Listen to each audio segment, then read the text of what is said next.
Olá, turma da primeira série, tudo bem com vocês? Aqui é a professora Cristiane falando. Hoje teremos aula de filosofia, tá? Então, primeira série, filosofia, capítulo 2, aula 4. Nós vamos fazer uma revisão, tá? Bom, qual é o tema do capítulo 2? Filosofia e a Grécia Antiga. Dentro desse tema, eu vou enfatizar na aula de hoje a figura de Sócrates. Por quê? Porque Sócrates foi tão importante para a filosofia que os períodos foram divididos da seguinte forma: período pré-socrático, período socrático, período pós-socrático e período helenístico. Cada período tem a sua característica, tá? Então vamos falar um pouquinho de cada um. Vamos lá. Período pré-socrático iniciou uma forma de argumentar e expor as ideias.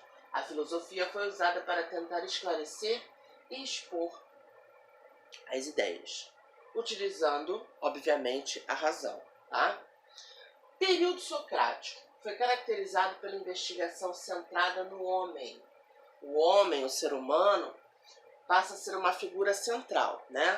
Colocado em primeiro lugar. Surge a democracia dentro desse contexto. Tá? Período pós-socrático. Nós temos vários filósofos aí que criam filosofias, né, de vida. Por exemplo, nós temos o estoicismo, criado por Zenão de Cítio. Né? O que o estoicismo prega, pessoal? Prega e preza o conhecimento, a virtude, a ética, né? A eliminação das paixões. Como assim? Bom, o ser humano que pratica o estoicismo, ele vai valorizar primeiramente o conhecimento. Ele vai praticar a virtude, ele vai procurar trabalhar com a ética, né? Dentro do seu cotidiano, dentro das suas decisões, das suas relações com as pessoas, tá? Então, quem pratica o estoicismo procura ser ético, elimina as paixões, né? Tira isso da sua vida, não é escravo das paixões, né?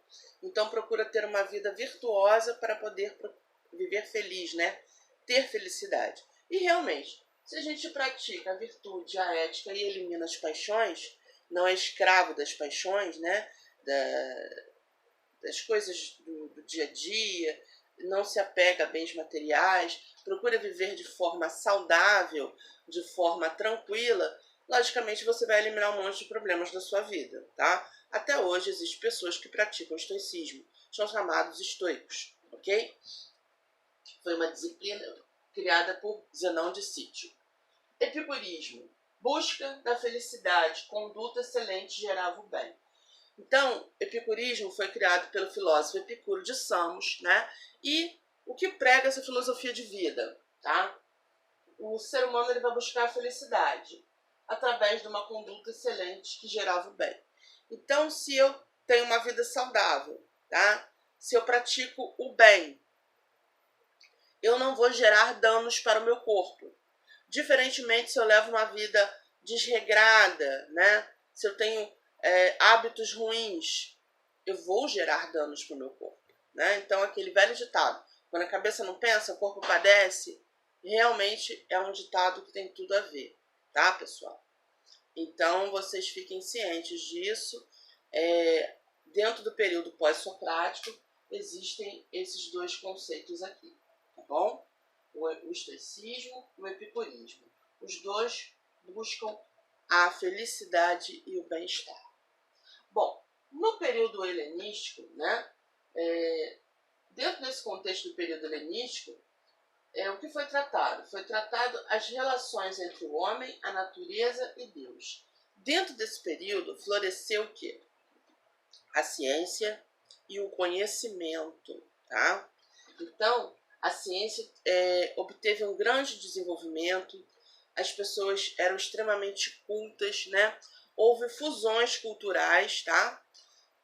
Porque a Grécia passou a dominar outros países, então houve fusões, houve misturas de culturas, tá? E o conhecimento foi extremamente valorizado.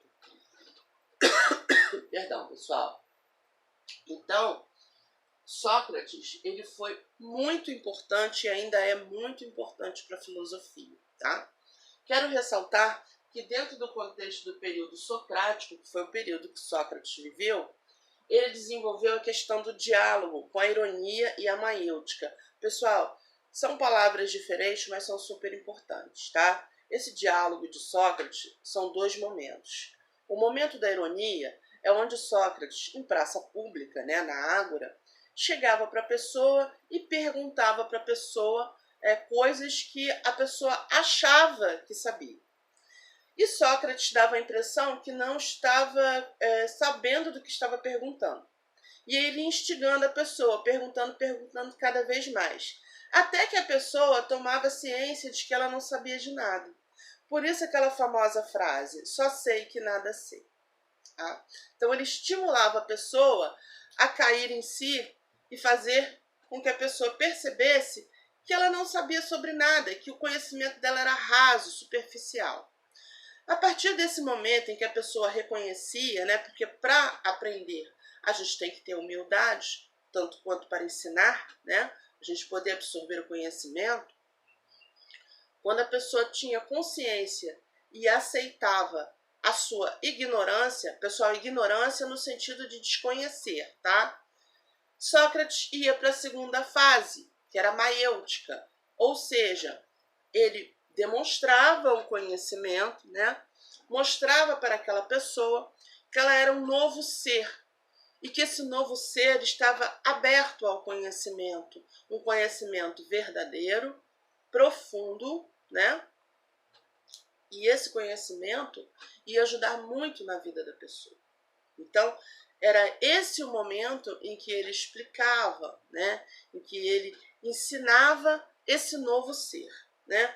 Por que ele fazia isso, pessoal? Porque não adianta você explicar uma coisa, um determinado assunto, para uma pessoa que acha que a opinião dela é conhecimento, que ela acha que ela está certa, pronto e acabou. Então Sócrates usava muito de psicologia também, né? De inteligência. Primeiro ele fazia a pessoa cair em si, aceitar que ela não sabia de nada do que estava falando.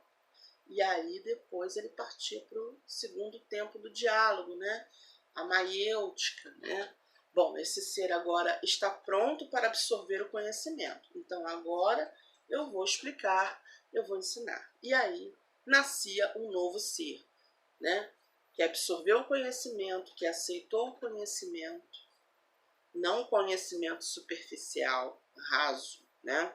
Jamais queiram aprender alguma coisa de forma rasa, tá, pessoal? O conhecimento, ele é profundo, tá? Aquele que aprende de forma rasa, na verdade, não aprende nada, né? Tá ali absorvendo uma opinião, não um conhecimento. Cada tema que a gente estuda, a gente deve pesquisar cada vez mais, perguntar ao professor, mesmo que seja de forma online, gente. Pergunte, né? Deixe a sua dúvida ali, o professor vai ter o maior prazer em responder. Porque quem tem dúvida é sinal de que estudou, verdade? Quem não tem dúvida é porque não estudou. Não é porque soube, né? Porque aprendeu, é porque não estudou. Apenas escutou, não absorveu. Então, a dúvida, ela faz parte do processo de ensino e aprendizagem, tá? Então, eu fico muito feliz quando o aluno chega para mim e tem uma dúvida. É sinal de que ele está estudando, e aí chegou um determinado momento em que ele refletiu sobre aquilo que ele estava estudando e falou assim, nossa, eu estou com dúvida com isso aqui, vou perguntar ao professor, tá?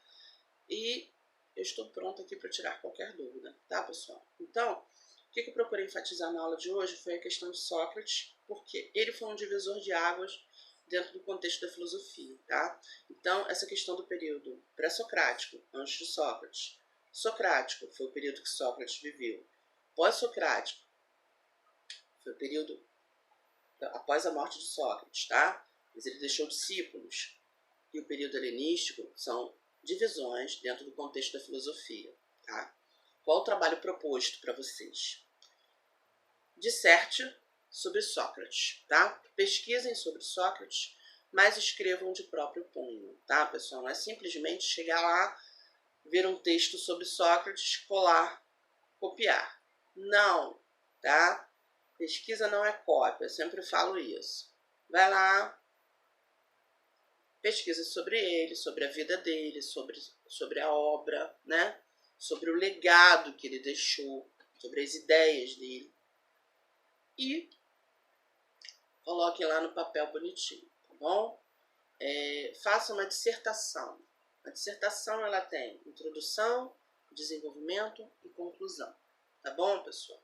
Não se preocupem em fazer um super texto. Não, pessoal.